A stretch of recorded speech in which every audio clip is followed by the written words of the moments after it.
نحمده ونصلي على رسوله الكريم اما بعد اعوذ باللہ من الشیطان الرجیم بسم اللہ الرحمن الرحیم فاتقوا اللہ حق تقاته ولا تموتن الا وانتم مسلمون وقال اللہ تعالی فی کلام آخر فی التغابن فاتقوا اللہ ما استطعتم فاسمعوا واطیعوا وانفقوا خیرا لانفسکم صدق اللہ العظیم۔ نبی کریم صلی اللہ علیہ وسلم پر اللہ پاک نے قرآن مجید اتارا تو اس میں اللہ سے ڈرنے سے، اللہ سے تقوی کرنے کی تعلیم ہے۔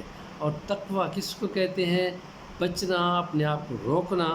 جیسے ہم کہتے ہیں گاڑی کی بریکیں کس لیے ہوتی ہیں کہ جہاں خطرناک جگہ آ جائے مڑنے کی یا رکنے کی یا آہستہ ہونے کی، وہاں سپیڈیں بریک سے روکی جاتی ہیں، ورنہ تو تباہی ہوتی ہے۔ ایسے ہی جہاں رکنا ہے تو حضرت عمر رضی اللہ تعالی عنہ نے حضرت کعب بن الاحبار کو، جو کہ یہودی مذہب کے عالم تھے، اور وہ جب مسلمان ہوئے تو حضرت عمر فاروق نے ان سے پوچھا تھا کہ آپ تو یہودی مذہب کے بھی عالم تھے اور اسلام کے بھی عالم ہیں، آپ کو زیادہ سمجھ ہوگی ہمارے مقابلے میں کہ تقوی کیا چیز ہوتی ہے۔ تو انہوں نے فرمایا کہ کسی ایسی جگہ سے گزرنا جہاں سے خاردار راستہ ہو، لدڑیاں چدڑیاں پڑی ہوئی ہوں، کانٹے شانٹے پڑے ہوں، تو اپنے دامن کو کیسے لے کے چلتے ہیں؟ یہ دامن سمیٹ کے چلتے ہیں تاکہ الجھے نہیں۔ فرمایا بس یہی اپنے آپ کو بچا بچا کے چلنا، یہ تقوی ہے۔ تو اس لیے کہا گیا ہے کہ اتنا اللہ سے ڈر ڈر کے چلو جتنا ڈرنے کا حق ہے۔ اللہ پاک نے اس میں خود رعایت فرما دی اور فرما دیا کہ جتنا تم سے ہو سکتا ہے وہ تو کرو۔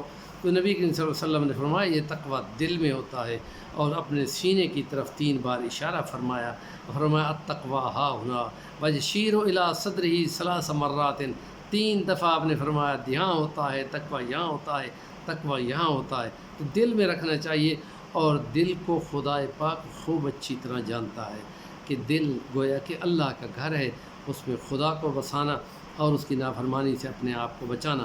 تو ایک اور حدیث میں ہے جس میں کہ کوئی شخص کہتا ہے کہ جو اللہ کو بہت زیادہ ناپسند کلام ہے کہ بندہ کوئی کہے کہ اللہ سے ڈر، اور وہ واپس اس کو کہے کہ تو ڈر، تو یہ بات اللہ پاک کو غضبناک کرنے والی اور غصہ دلانے والی ہے، کیونکہ یہ جواب میں کہنا کہ بھئی میں تو نہیں ڈرتا تو ڈر، یہ چیزیں ایسے ہی ہے کہ جیسے نبی کریم صلی اللہ علیہ وسلم نے فرمایا تھا کہ ابغض الحلال الی اللہ الطلاق، یہ بہت ہی ناپسندیدہ اور بہت یعنی دل کو بری لگنے والی چیز جس کو کہتے ہیں نا طلاق۔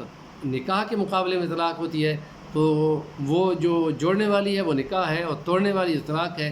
شیطان اس میں بہت زیادہ خوش ہوتا ہے، نکاح ہو تو وہ بہت زیادہ روتا پیٹتا ہے۔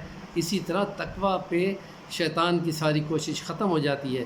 اس لیے فرمایا کہ تقوی دل میں ہوتا ہے، اور یہ کہنا کسی کو، انبیاء تو یہی بات کہتے ہیں کہ اللہ سے ڈرو، اللہ سے ڈرو، تو اس لیے ایک دوسرے کو کہنا کہ سورت جیسے فرمایا کہ والعصر ان الانسان لفی خسر الا الذین آمنوا وعملوا الصالحات وتواصوا بالحق وتواصوا بالصبر۔ ایک اور جگہ پہ فرمایا وتواصوا بالمرحمہ، باہم ایک دوسرے کو کہتے رہا کرو کسی لڑائی جھگڑے میں، رحم کرو، مہربانی کرو، تم مہربانی کر لو، تم مہربانی کر لو، بیچ میں پڑھ کر ان سے اللہ کے ڈرنے کے مقام کی طرف لے کے جانا، باہم ایک دوسرے کو کہنا، حق کی بات کہنا، اور پھر حق کی بات پہ جو تکلیفیں آتی ہیں اس پہ صبر کی تلقینیں کرنا۔ اور یہ بڑا لمبا چوڑا مضمون ہے، ہم چاہیں گے کہ یہ ابلاغ کی بات، دین کی بات چلتی رہے، تو اس کو یہ ہے کہ آپ سنتے رہیں گے، کومنٹ کرتے رہیں گے، ہمیں رہنمائی ملتی رہے گی۔ چینل کو ضرور سبسکرائب کریں اور لائک کریں اور فارورڈ بھی ضرور کریں۔ جزاکم اللہ احسن الجزا۔